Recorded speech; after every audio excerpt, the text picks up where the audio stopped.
Speaker, BNP ফ্যাসিবাদীর রাস্তা ধরে হাঁটা শুরু করছে। শফিকুর রহমান, বিড়ালের মতো বাঁচতে চাই না, সিংহের মতো বাঁচতে চাই। মানুষ আশরাফুল মাখলুকাত আল্লাহ বানাইছে, আমরা সিংহ বিড়াল হয়ে যাচ্ছি। সংস্কার পিছিয়ে গেল, অভ্যুত্থানের প্রস্তুতি হবে। জিয়া পরিবার থেকে মানুষকে মুক্ত করার ঘোষণা। 16 বছর জিয়া পরিবারের থেকে মুক্ত করতে শেখ হাসিনা হেলিকপ্টার দিয়ে পালাইছে, সাতরায় পালাবে।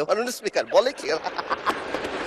জিয়া পরিবার মানে বাংলাদেশের গণতন্ত্র, জিয়া পরিবার মানে বাংলাদেশের স্বাধীনতার ধারক বাহক,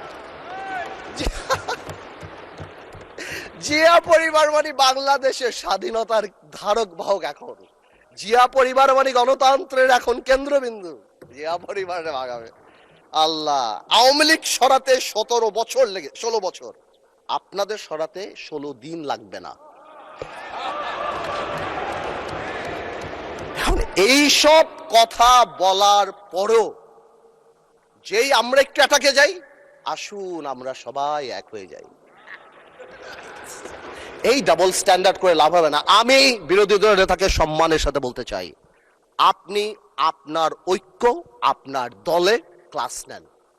আপনি বুঝান that he who comes in equity must come with clean hands. আপনি একবার এক কথা বলবেন রাজপথে, গণঅভ্যুত্থান ডাক দিবেন। এই যে নাহিদ ভাই কই আজকে হ্যাপি বার্থডে বললাম, সে দেখি আগে গুলি নাকি আগে খাবে। কে মারবে ভাই তোমার? কেন মারবো? আমরা একসাথে যুদ্ধ করেছি আমরা 2 বছর আগে। why would we do that? এই যে মাইন্ডসেট, এই মাইন্ডসেট দিয়ে আমরা কোনোদিনও কাঙ্ক্ষিত জায়গায় পৌঁছাতে পারবো না। একটু আগে সালাউদ্দিন ভাই তাকায় আছে, একটু আগে আমাদের মাননীয় আমার তো ভয় লাগে ওনারে, একটু আগে আমাদের স্বরাষ্ট্রমন্ত্রী সাহেব উনি বলে গেল জাতি বিভক্ত করা যাবে না। তো জাতি বিভক্ত না করলে মুক্তিযুদ্ধের ইতিহাস কিভাবে শিখাবো? হাওয়ার সাথে যুদ্ধ করছে মুক্তি বাহিনী। জাতি বিভক্ত করা যাবে না, বাংলাদেশকে হিন্দু মুসলমানে ভাগ করা যাবে না, আমেরিকার আছে ভাগ করা যাবে না। কিন্তু মুক্তিযুদ্ধের ইতিহাস যখন বলতে হবে, তখন আমি কার সাথে? আমি হাওয়ার সাথে যুদ্ধ করছি, আমরা রাজাকারের সাথে যুদ্ধ করছি, এবং তাই আমরা এখানে আসছি।